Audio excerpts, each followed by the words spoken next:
say that you get soft when you move to California. I might have gotten soft, but I'm still not sure if I belong.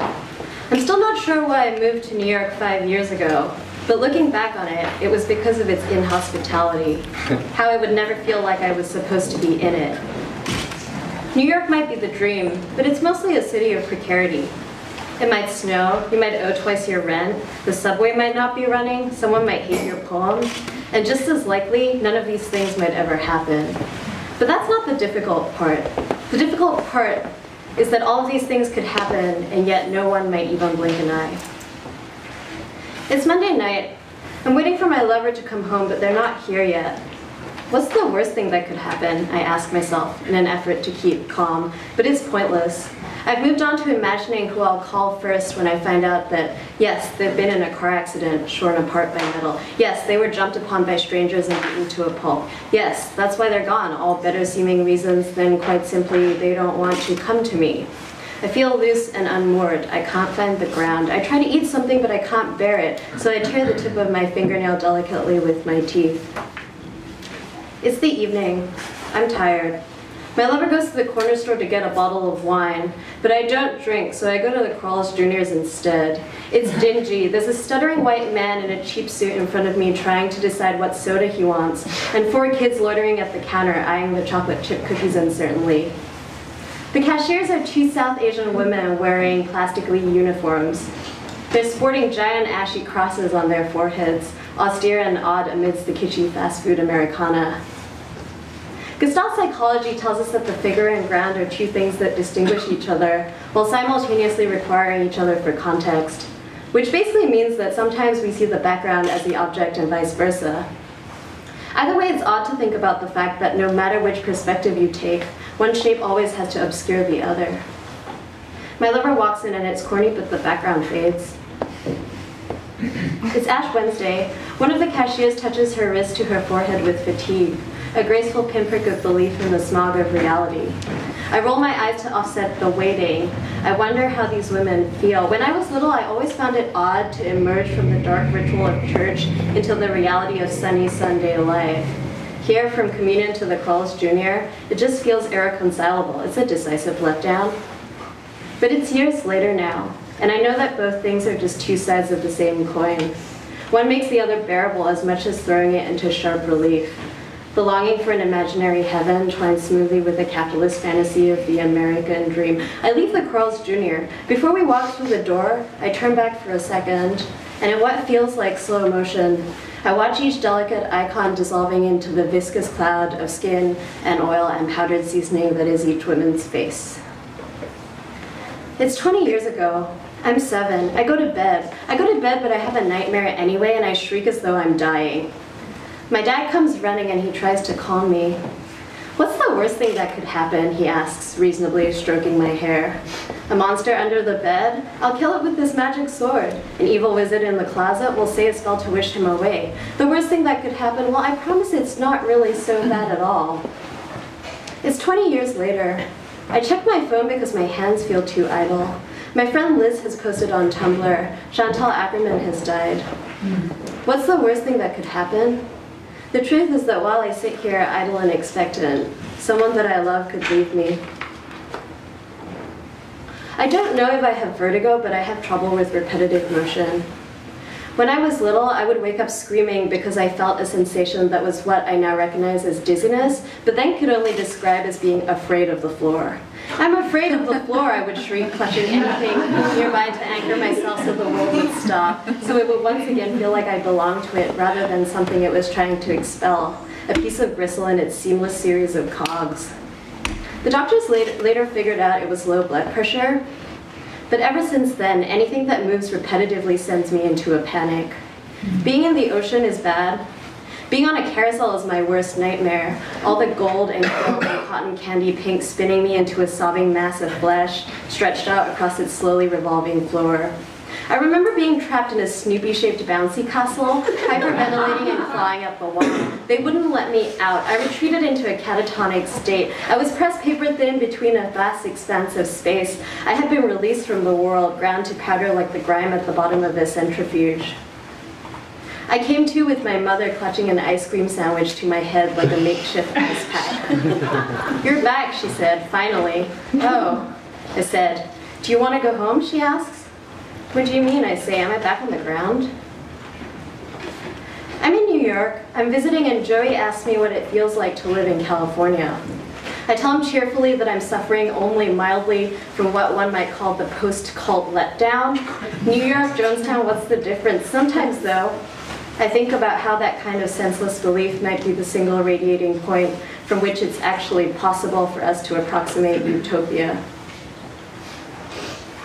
I'm hungry, I'm a nightmare. I'm crying and railing and collapsing into the weight of my anxiety. I can't find the rigid inside parts of myself that remind me how I'll be okay. I can't find a form. My lover holds me and tells me to settle as though I'm a cat, but I'm sharp and defensive like a razor. I turn my head. "I'm hungry," I say, and I leave the room. I eat granola, but it's not what I'm hungry for. I think about Chantal Ackerman, whose women are always hungry. "I'm hungry," Anna says in Le Rendezvous de Anna, before she finds another friend, another lover, even her mother to fill a void. "I'm hungry," the narrator says in Je tue Elle, when she visits her ex-lover after days locked in her apartment with only a bag of sugar. "More," she says, after she eats a piece of bread spread with Nutella in big, consuming bites. I'm crying while I'm shredding rotisserie chicken for salad, thinking about how I need to get fucked. Is there a gender politics of buying rotisserie chicken? I scoff at myself. It's so typical, so Freudian, so fucking dark continent of me. I can't find the sugar, but Alli said something last night when we were hanging out about how the best thing about being in a relationship is that it's like the ground. You can always find your feet. But I'm not sure if I agree. A thing I learned recently, even if it moves, even when it changes, the ground's still the ground. It's just a matter of whether or not you're able to find it. Richard Neutra, the architect, was influenced by the pop Freudian psychology of the 1950s. He was fascinated by the way in which objects and layouts in Freud's office were designed to aid free association. Neutra went on to develop influential architectural designs based on psychoanalytic surveys he sent out to clients. He sought to develop a relationship with them, not unlike the transferential relationship between patient and psychoanalyst. It seems unsurprising that, like Freud, many of Neutra's clients were unhappy women who believed that his approach could create curative environments within which they could fill a void, houses to make them feel as though they were enveloped in the embrace of a lover, or where they could conceive a child. A Neutra house became an empathetic mirror, something that gave a woman's life form. I'm hungry, but I refuse to believe that the world could give me any form that could cure me. I write my lover anyway, though. I say weak and pathetic and soft. What do you remember about us falling in love? It's 20 years later. I fall asleep. I fall asleep, and in my dream it's after the apocalypse, just like how it always is. But it's not like usual where it's dark and damp and cold and the sun has gone out. No, it's the opposite. It's hot and sandy, the kind of wasteland that means I can taste it in the core of my teeth. Nothing smells of anything, everything very granular. There was a lot of walking. We walked everywhere. I kept asking about people, but they had all disappeared. Juliana and Alli and Brandon and Lindsay and Steve. You and I, we weren't lovers, but we were walking with strangers. A little girl and a big man who was tall and brusque but had kind eyes. You got impatient with me because I kept asking about our friends, and the little girl kept asking you in response, "But what's a friend?"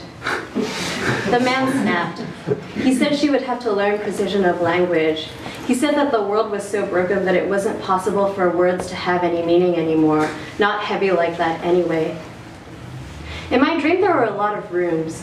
I don't know what the rooms were like because they were so plain they didn't even seem like rooms anymore. You held my hand while I coughed blood and sand out of my lungs. I said I didn't know where all of this stuff was coming from. You said it was just what things were made of now. The man told me I should stop complaining. We had to travel somewhere. There were policemen in a line drawn in a giant arc in the sand. There was a long line of people waiting to cross the line. Everyone we were with got through the big divide before me. Once you crossed the line, you disappeared, but everything you were wearing got left behind. So there were little piles of clothing left at the edge of the line from where each person had vanished, like how my mom had told me about the rapture. When I got to the policeman, he said, "There's something wrong with you." He didn't like that I had underwear in my bag. He took me away and put me in a small box that was exactly my height and so narrow that I couldn't even lean forward to press against its sides. I stayed there for a long time, but I wasn't sure how long. I stayed there for so long that it felt like time was a big mass, a block that you could cut into, chip away at, rest upon. I couldn't lift my arms through it. I can't remember how I got out, but I did. I can't remember how I found you, but it was in one of the rooms that didn't feel like rooms. You touched me softly in disbelief and told me I had been gone for 4 years, for a long time. One of us was trembling and I thought I didn't know which. But the truth is, I knew you'd always been steady, that it had always just been me pitching from side to side. The big man was still there. I think you were married, but I couldn't really tell. The little girl hadn't grown, so I said, "It's not been 4 years," but then stopped myself. It must have been because things were different, even though they weren't. You kissed my forehead. You made me eat a piece of toast. You said, "Things don't really change around here anymore. That's not the way things are." You said, "This is because of necessity." I ate the toast and then I woke up. Alice Notley writes, "Of 2 poems, one sentimental and one not. I choose both." You see, I don't like to make a choice.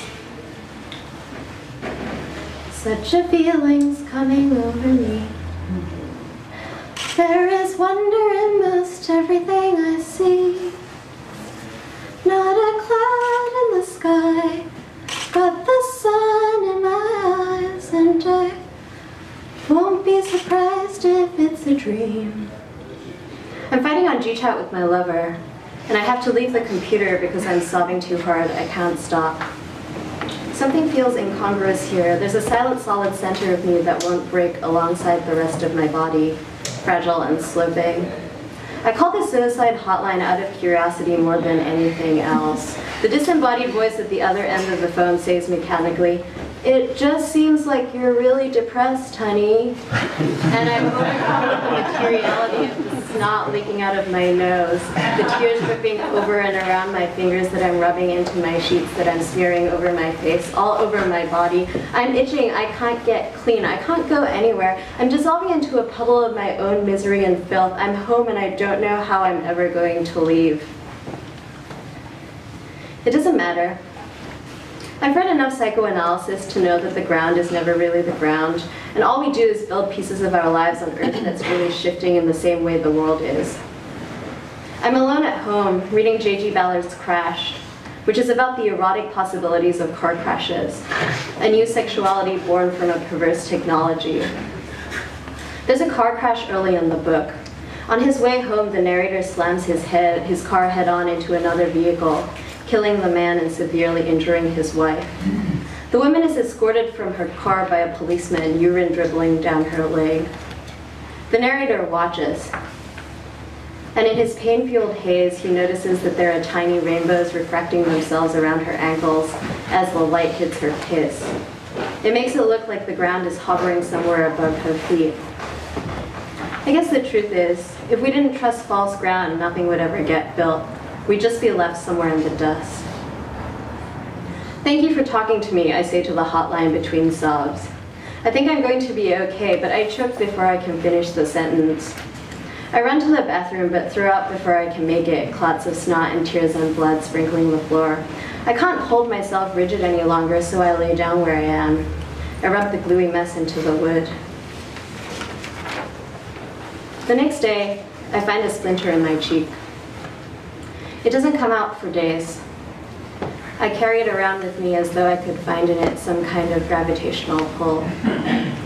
Because sometime when I wasn't looking, you became it. You became the ground. Everything I want the world to be is now coming true, especially for me. And the reason is clear, it's because you're here. You're the nearest thing to heaven that I've seen. I'm on the top of the world, looking down on creation, and the only explanation I can find is the love that I found ever since you've been around. Your lips put me at the top of the world.